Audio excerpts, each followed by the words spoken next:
How many of you remember that familiar old saying, you can run, but you can't hide?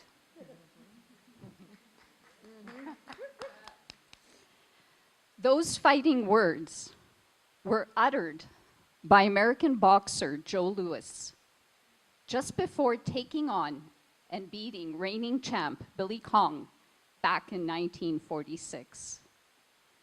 This phrase literally means, there is nothing that you can do to escape me in the end.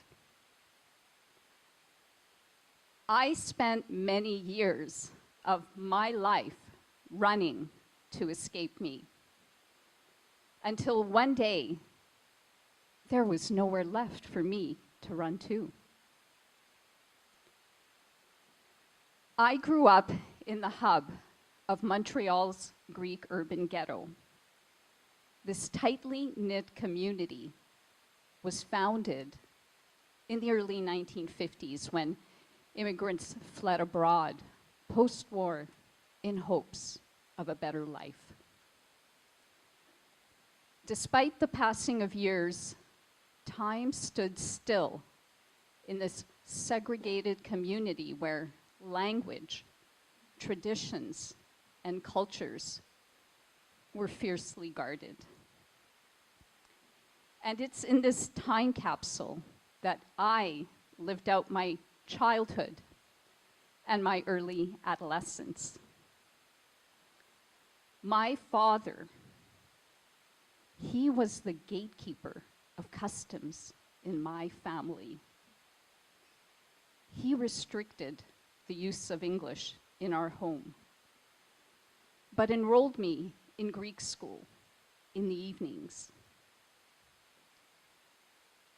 Despite being Canadian-born, I struggled to speak and to write English. My dream was just simple. I just wanted to be an ordinary Canadian kid. But for me, this never happened. Throughout school, I was teased for my shyness and for wearing hand-me-downs and for having an accent. I was that odd little Greek girl caught between two contrasting worlds, never feeling like I belonged to one or the other. Eventually, these two worlds for me collided. And when they collided, it was bad. I couldn't breathe anymore. I had suffered a full-blown anxiety attack. And it wouldn't be my last. Throughout my university, my visits with medical professionals, they continued. The person that I blamed for my suffering, it was my father. He was stern and imposing. He passed away when I was in my early 20s. And when he did, I just took a deep breath and I just relaxed, hoping that now my emotional wounds would finally start to heal. When I turned 30, I met a man, became engaged to a man, that man, whose family lived in BC. This was my opportunity to finally escape my Greek family and my Greek community.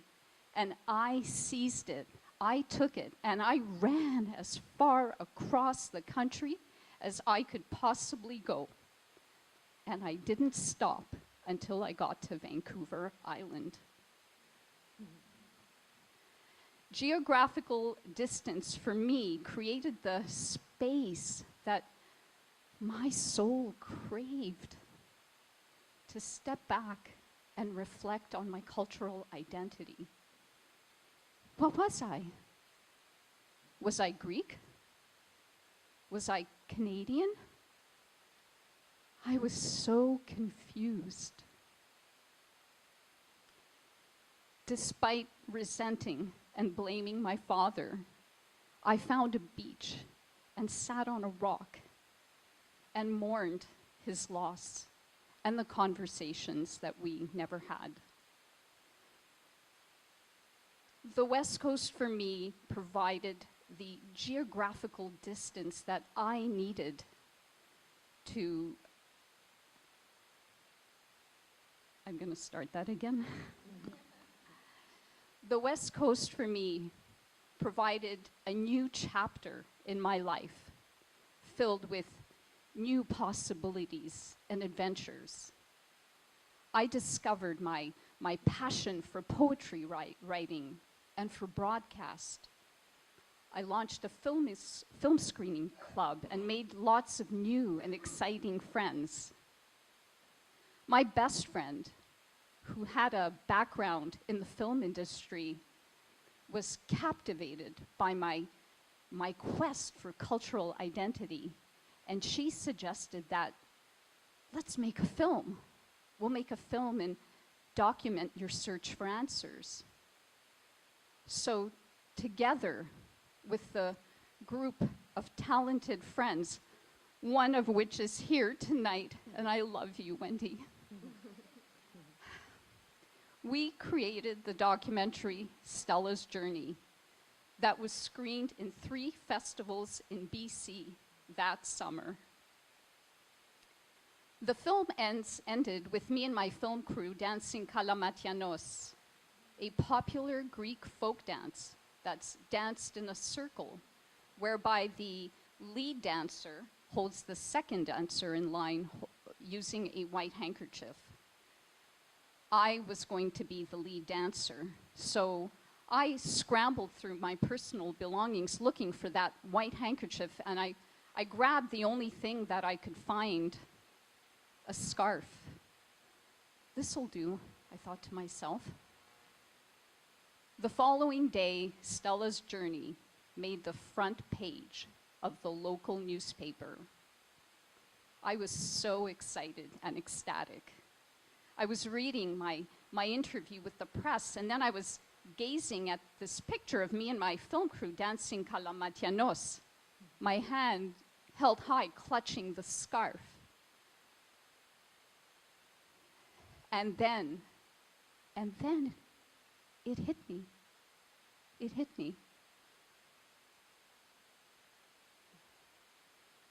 I was clutching my father's cherished scarf that had traveled with him all the way from Greece to Montreal, and later in life with me from Montreal to Vancouver Island.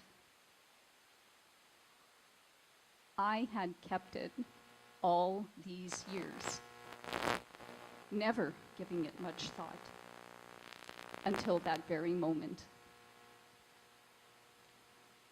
My father, he was still with me.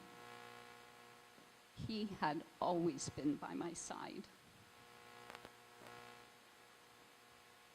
And for the first time ever in my life, I realized at that moment that all of the adversity, the pain, the struggles, the soul-searching questions, all of that adversity was necessary in my journey to bring me to that very exact moment in my life.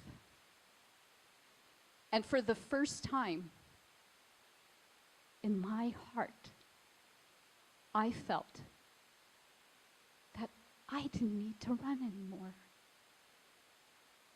I had finally arrived home.